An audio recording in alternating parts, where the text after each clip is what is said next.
भारत माता की। भारत माता की। कोडरमा और गिरिडीह को जोहार।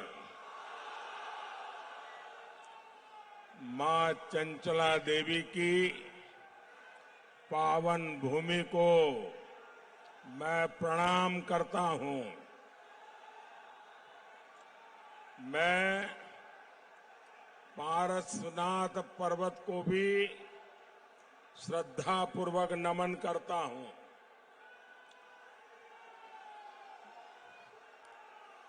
हम बचपन से एक नाम हमेशा सुनते आए। जब रेडियो का जमाना था, झुमरी तलैया। झुमरी तलैया का नाम पूरा हिंदुस्तान जानता है। मैं तो देशवासियों को कहूंगा कि आपने जितना झुमरी तलैया का नाम सुना है, उससे भी अधिक हमारा झुमरी तलैया सुंदर है।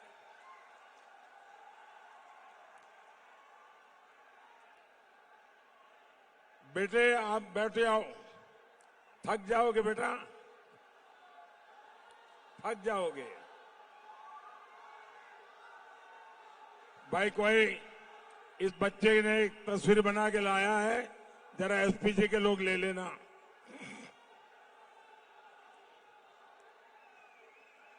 बेटा, पीछे अपना नाम पता लिख देना।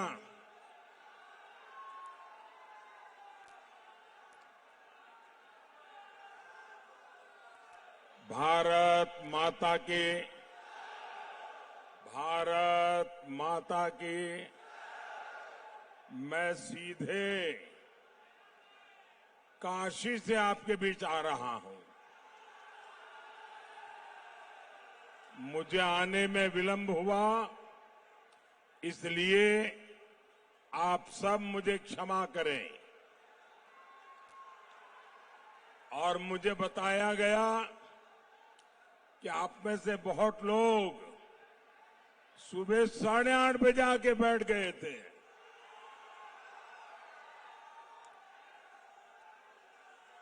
मैं काशी से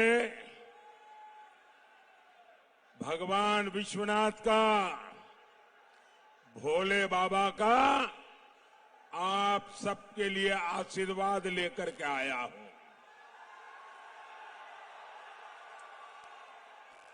मैं आज काशी में अपना नामांकन दाखिल करने के बाद ये मेरी पहली जनसभा है।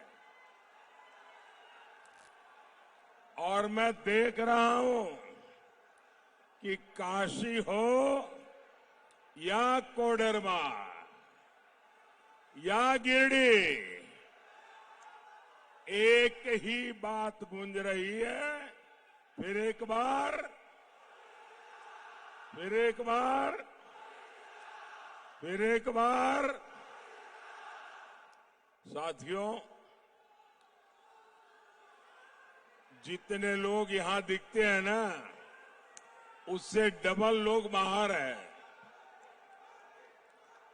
ये आपका प्यार, ये आपके आशीर्वाद, ये आपका उमंग, मैं आपको शत शत नमन करता हूं।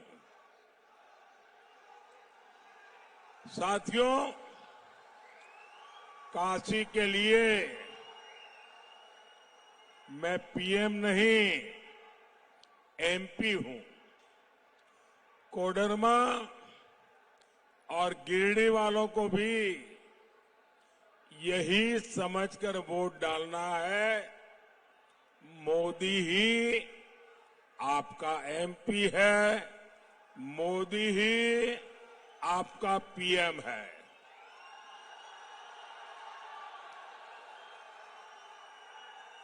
कोडरमा से बहन अन्नपूर्णा देवी और गिरिडीह से आजसू के हमारे साथी श्री चंद्रप्रकाश चौधरी जी, इन दोनों को आप भारी बहुमत से जिताकर दिल्ली भेजिएगा।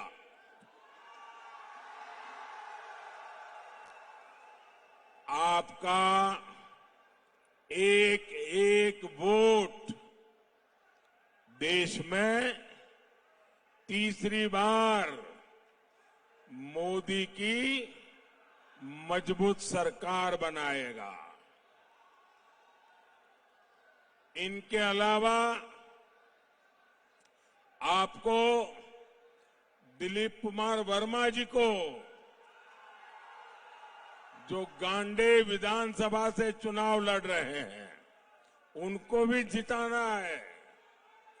साथियों, जब एक मजबूत सरकार होती है तो वो सबसे पहले देश का हित देखती है, देश के लोगों का हित देखती है। लेकिन जब देश में कांग्रेस जैसी कमजोर सरकार होती है तो वो देश को भी कमजोर कर देती है। ऐसी कमजोर सरकार कभी भी देशवासियों का भला नहीं कर सकती। कोडरमा और इस क्षेत्र के लोगों को इन्होंने दशकों तक कमजोर सरकारों का रवैया देखा है। कांग्रेस की कमजोर सरकारों ने देश को नक्सलवाद की आग में झोंक दिया और नक्सलवाद ने देश का बहुत नुकसान तो किया ही किया, लेकिन मेरे देश की अनेक माताओं को, उनके सपनों को कुचल डाला है। जो बेटे नक्सलवाद की राह पर जाके बंदूक उठा रहे थे, उन्होंने खुद को तो बर्बाद कर दिया, उस परिवार को बर्बाद कर दिया और उस मां को जिंदगी भर रोते रहने के लिए मजबूर कर दिया। इस आग में वामपंथियों ने भी अपनी रोटियां सेकी। ये भाजपा की सरकार है जिसने देश में नक्सली हिंसा पर लगाम लगाई। मोदी को चुनौतियों को टालना नहीं, मोदी को टकराना आता है। और जब फौलादी हौसला हो, जब हौसला फौलादी हो, तो बड़े से बड़ी चुनौती भी चरण चूमने लग जाती है। आज पूरे देश में नक्सलवाद का दायरा बहुत सिकुड़ गया है, बहुत सिकुड़ गया है। और मैं कोडरमा की इस धरती से सभी देशवासियों को एक गारंटी दे रहा हूं, आतंक हो या फिर नक्सलवाद, मोदी अपने तीसरे कार्यकाल में इन पर बहुत बड़ा प्रहार करने का संकल्प ले चुकी है। मोदी झारखंड को फिर से नक्सलवाद का गढ़ नहीं बनने देगी। मैं अपने नौजवानों की जिंदगी तबाह नहीं होने दूंगा। मैं उन माताओं की कोख छीनने नहीं दूंगा। वो दिन दूर नहीं जब पूरी आदिवासी बेल्ट खून खराबे से मुक्त होगी, और ये मोदी की गारंटी है।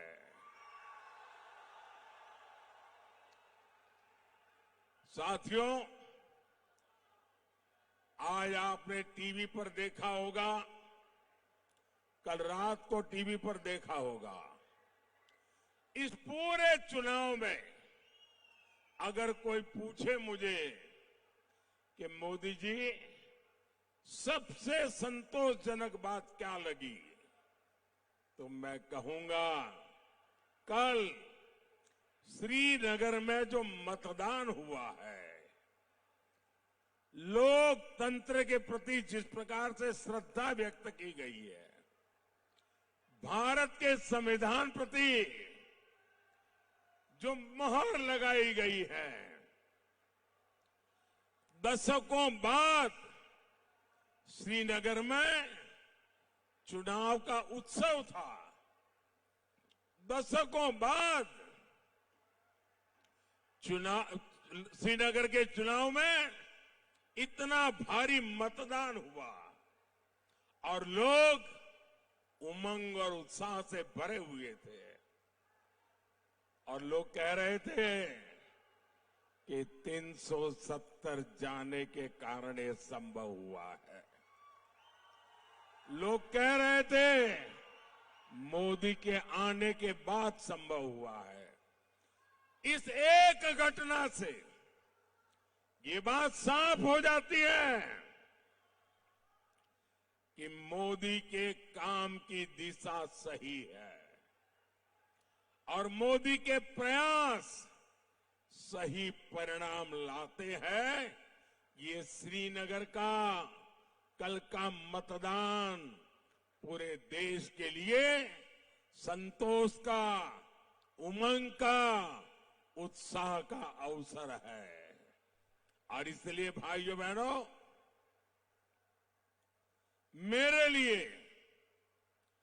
और जो लोग धारा 370 को लेकर मोदी को दिन रात गालियां दे रहे थे, कान खोल के सुन लो।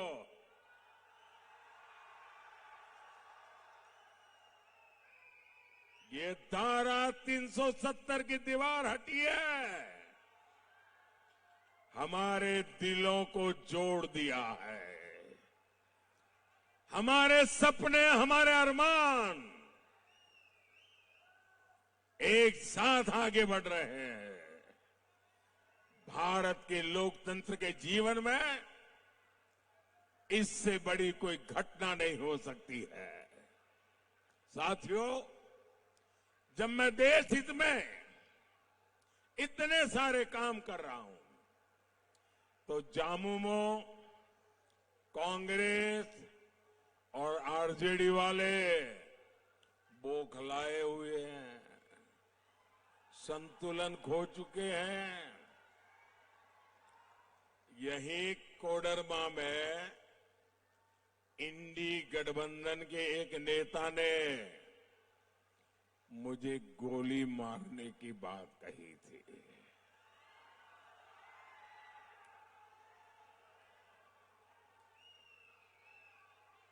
ये जो गोली मारने के सपने देख रहे हैं ना,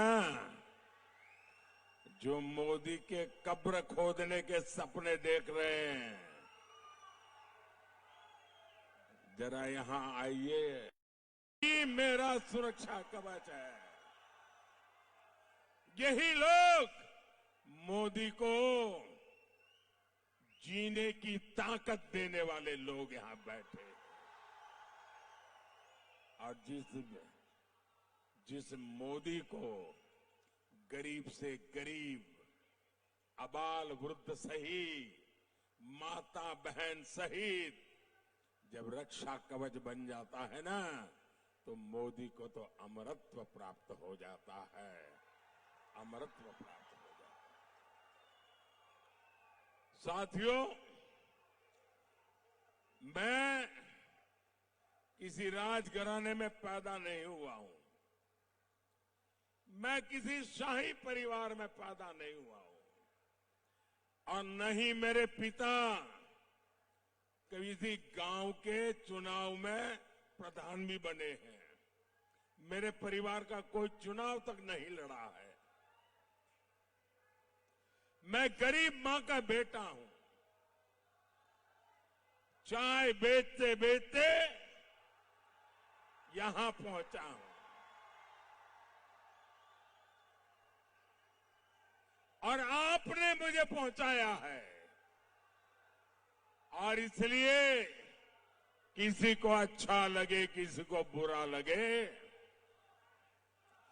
मैंने गरीबी देखी है, मैं गरीबी को जिया हूं, और जो मुसीबतें मैंने झेली हैं, मैं मेरे देश के गरीबों को उससे मुक्ति दिलाना चाहता हूं।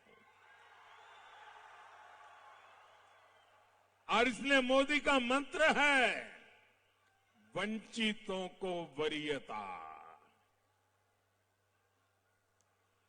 जिन्हें पहले कोई पूछता तक नहीं था, मोदी उन्हें पूजता है, भक्ति भाव से पूजता है। पहले आपके इलाज की, सस्ते इलाज की किसी ने चिंता नहीं की। हमारे परिवारों में तो अगर कोई मां बीमार हो जाती है, कितनी ही पीड़ा क्यों न हो, वो कभी घर में किसी को बताती नहीं है। वो दर्द सहती है, पीड़ा सहती है। एक मिनट भैया, प्लीज मुझे बोलने दीजिए। वो दर्द सहती है, पीड़ा सहती है, लेकिन अपने परिवार में किसी को अपनी बीमारी के विषय में बताती नहीं है, क्योंकि उसके मन में एक ही भाव रहता है कि अगर परिवार में सबको बीमारी का पता चल जाएगा तो इलाज कराने का खर्चा कहां से लाएंगे, ये लोग कर्ज में डूब जाएंगे। अरे मैं 2-4 साल मुसीबत झेल लूंगी, फिर चली जाऊंगी, लेकिन मैं बच्चों को कर्जदार नहीं बनाना चाहती। मेरे देश की हर माता यही सोचती है। लेकिन माताएं बहनें, अब आपको दर्द छिपाना नहीं है, अब आपको पीड़ा नहीं सहनी है। अब दिल्ली में आपका बेटा बैठा है,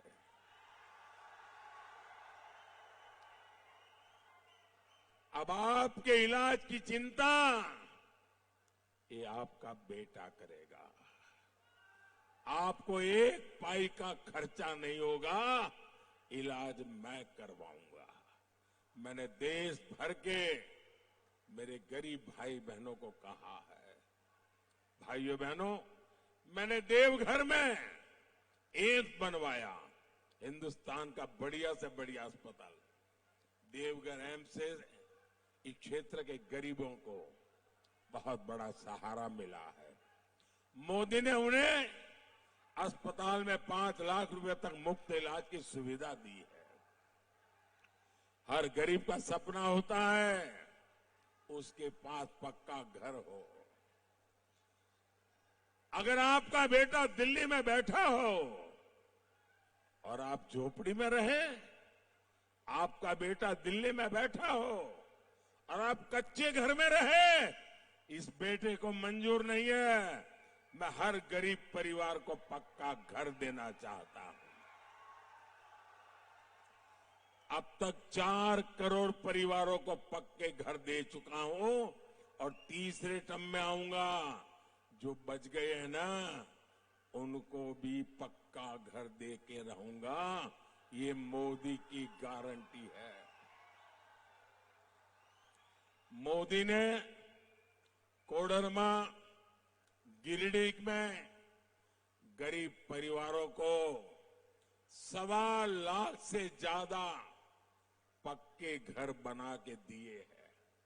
और मेरी आपसे प्रार्थना है, आप जब गांव-गांव जाएंगे, अभी भी कहीं कोई नजर आए आपको जिसको पक्के घर की जरूरत है, उसका नाम पता लिख दीजिए, मुझे भेज दीजिए और उस मां बहन को कह देना कि मोदी की गारंटी है, तीसरी बार जब आएगा तो आपका घर भी पक्का हो जाएगा। मेरे लिए आप ही मोदी है, गारंटी दे देना। 7-8 साल पहले तक यहां करीब 2 लाख घर ऐसे थे जहां बिजली नहीं थी। मोदी ने अब उनके जीवन से अंधेरा दूर किया है, उनका घर रोशन किया है। मुफ्त राशन की योजना से भी यहां लाखों परिवारों को फायदा पहुंच रहा है। आज इतने साल हो गए, 80 करोड़ लोगों को मुफ्त में राशन मिल रहा है। मेरे पहले सोनिया बहन की एक रिमोट वाली सरकार चलती थी 10 साल पहले। उस समय के प्रधानमंत्री को पूछा गया कि आपके पास अनाज बिक रहा है, सड़ रहा है, आप गरीबों को क्यों नहीं देते? उन्होंने कहा मैं गरीबों को इतना दे नहीं सकता हूं, हमारे पास इतना नहीं है। जब आपका बेटा वहां बैठा ना, भूख क्या होती है वो मैं जानता हूं। और बच्चे भूखे होते हैं तो मां रात भर आंसू पीती रहती है, वो मैंने देखा है। और इसलिए मैंने तय किया, मैं गरीब का चूल्हा बुझने नहीं दूंगा। मैं गरीब के बच्चों को भूखे सोने नहीं दूंगा। और इसलिए 80 करोड़ लोगों को मुफ्त इलाज पहुंच रहा है। और मेरे भाइयों बहनों, लिख के रखिए, तीसरी बार आने के बाद अगले 5 साल भी मुफ्त राशन मिलता रहेगा। 4 लाख परिवारों का भी यहां पीने का शुद्ध पानी मिल रहा है। यहां लाखों किसानों को पीएम किसान सम्मान निधि का भी लाभ मिल रहा है। गरीब का ये बेटा आपके जीवन से हर परेशानी को समाप्त करने में जुटा है। और इसलिए मुझे आपका आशीर्वाद चाहिए, ताकि जो छूट गए हैं मैं उन लोगों तक भी मेरी ये सारी कार्यक्रम योजनाएं सुविधाएं पहुंचा सकूं। साथियों, जब दिल्ली में कांग्रेस जेएमएम लेफ्ट की सरकार थी, तब खनिज संपदा से निकला पैसा उस क्षेत्र को नहीं मिलता था, सीधे सरकार के खजाने में और कुछ चोरों के जेब में चला जाता था। यहां तो अभ्रक की कितनी सारी खदानें रही हैं, आपको क्या मिला? कोडरमा और गिरिडीह, उसको भी नाम मात्र के लिए कुछ मिल गया है तो मिल गया। मोदी ने कहा ऐसा नहीं चलेगा।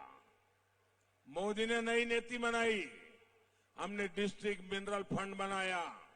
अब मैंने तय किया है कि जिस जिले से खनिज संपदा निकलती है उसका एक हिस्सा उस जिले के लोगों की भलाई के लिए उस जिले के विकास के लिए खर्च होना चाहिए। और इस योजना के तहत झारखंड को अब तक 12,000 करोड़ रुपए मिल चुके हैं। कोडरमा और गिरिडीह उसको भी करीब 60 करोड़ रुपए उससे मिले हैं। ऐसे काम तभी होते हैं जब आपके लिए संवेदनशील हो, ऐसी सरकार हो, आपकी परेशानियों के प्रति जो खुद परेशान होता हो, जिसको आपकी परवाह हो, तब होता है। भाइयों बहनों, मैंने लाल किले से कहा था और मैंने डंके की चोट पे कहा हुआ है, छुपा करके नहीं कर रहा हूं। मैंने कहा था मैं भारत को भ्रष्टाचार, परिवारवाद और तुष्टीकरण से मुक्त होना के लिए अपना जीवन खपा दूंगा। जेएमएम, कांग्रेस, लेफ्ट, इंडी गठबंधन इन सारी बुराइयों का सबसे बड़ा मॉडल है। आपने देखा यहां कांग्रेस के एक मंत्री के कर्मचारी और कर्मचारी का नौकर, उसके घर में से नोटों के पहाड़ निकल रहे। भाई, ये नोटों के पहाड़ इतने बड़े हैं कि गिनते गिनते मशीन हाफ जाती है। मशीन, मैंने तो मेरे जीवन में कभी नोटों का ऐसा ढेर आंखों के सामने देखा नहीं, पहली बार टीवी पे देख रहा हूं।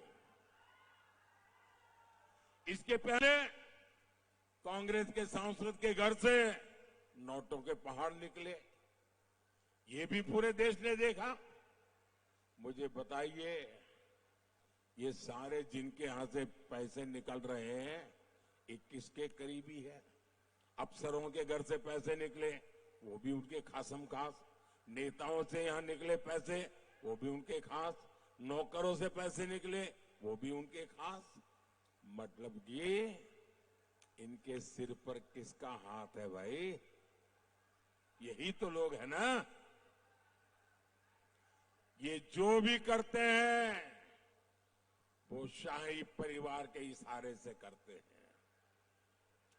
आपके गांव की सड़कें, पुल, नहरें नहीं बनी, वो आज भी खस्ता हाल है, क्योंकि वो पैसा मंत्री जी के यहां पहुंच जाता है, उनके कर्मचारी के यहां पहुंचता है, उसके नौकर के यहां पहुंचता है।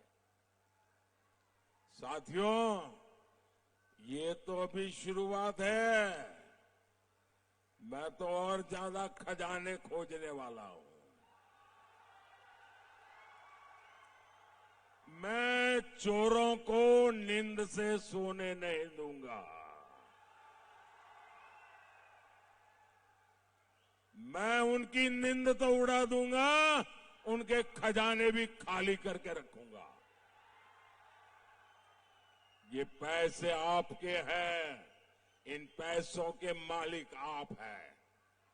कोई चोरी लूट नहीं कर सकता है।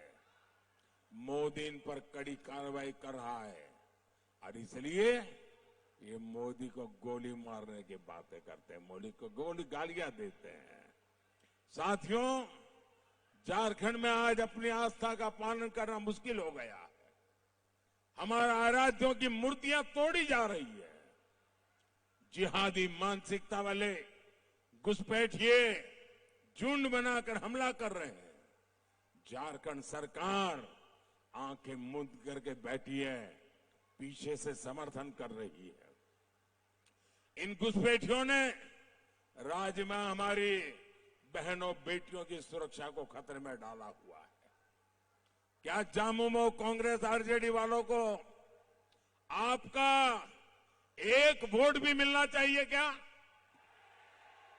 उनको कहीं पर भी जगह मिलनी चाहिए क्या? हर बूथ में से उनका पराजय होना चाहिए कि नहीं होना चाहिए? भाई और बहनों, इंडी गठबंधन वालों का तुष्टीकरण का खेल अब चरम पर पहुंच चुका है। ये लोग पहले जो पर्दे के पीछे करते थे, वो आज सामने आकर के कहने लगे हैं। अब ये खुलेआम कह रहे हैं कि मोदी के खिलाफ वोट जिहाद करेंगे, वोट जिहाद। भाइयों बहनों,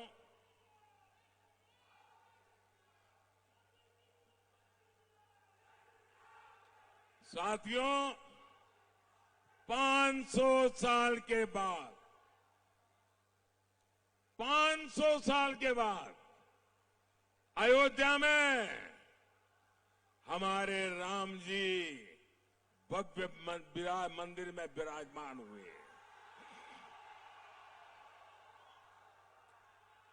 पूरा देश खुश हुआ कि नहीं हुआ? आप सब खुश हुए कि नहीं हुए? बोलिए जय श्री राम, जय श्री राम। लेकिन ये इंडिया अलायंस वाले, ये लोग राम मंदिर को लेकर बद्दी बद्दी बातें कर रहे हैं। आए दिन इन नेताओं को जो बयान आते हैं वो शर्मनाक बयान आ रहे हैं। कांग्रेस के कुछ लोग तो ये तक कह रहे हैं कि कांग्रेस सुप्रीम कोर्ट के फैसले को बदलने की साजिश कर रही है। और कांग्रेस के ही एक वर्षों तक कांग्रेस के नेता वो आजकल कह रहे हैं कि कांग्रेस ने तो तय कर लिया है कि अब रामलला को फिर से टेंट में भेजेंगे। क्या आप रामलला को टेंट में जाने देंगे? क्या देश में ऐसा पाप उनको करने देंगे? रामलला भव्य मंदिर में रहेंगे कि नहीं रहेंगे? ये कहते हैं राम मंदिर को ताला लगा देंगे। भाइयों और बहनों, मोदी की नीति एकदम साफ है। हमारी माताएं बहनें हर परिवार की बेहतरीन प्रबंधक होती है, इसलिए देश उनके इस कौशल के सदुपयोग के बिना विकसित नहीं हो सकता। तभी मोदी माताओं बहनों की सुविधा और समृद्धि के लिए हर योजना बना रहा है। यहां बहुत बड़ी संख्या में बहनें सहायता समूहों से जुड़ी है। 10 वर्ष में 10 करोड़ बहनों को ऐसे समूहों से हमने जोड़ा है। हमने पहली बार बहनों के भी बैंक खाते खुलवाए और समूहों के भी बैंक खाते खुलवाए। आज मोदी लाखों करोड़ रुपए की मदद इन समूहों तक पहुंचा रहा है। मोदी ने संकल्प लिया है कि हमारी सरकार 3 करोड़ बहनों को, ये आपके लिए खुशी की खबर है, 3 करोड़ बहनों को मोदी लखपति दीदी बनाएगा, लखपति दीदी बनाएगा। साथियों, विकास के, जन कल्याण के काम तेजी से पूरे हो, इसके लिए आपको बड़ी संख्या में मतदान करना है। घर घर जाना है, ज्यादा से ज्यादा मतदान करना है। हमें हर सीट नहीं, हर बूथ को जीतना है। आप घर घर जाइएगा और कहिएगा कि मोदी जी ने आपको जो हार कहा है, नमस्कार कहा है। और इस चुनाव में हमारे 2 लोकसभा के साथी और 1 हमारे विधानसभा के साथी, मेरे इन तीनों साथी को आपको विजयी बनाना है। बोलिए भारत माता की, भारत माता की, भारत माता की। बहुत बहुत धन्यवाद।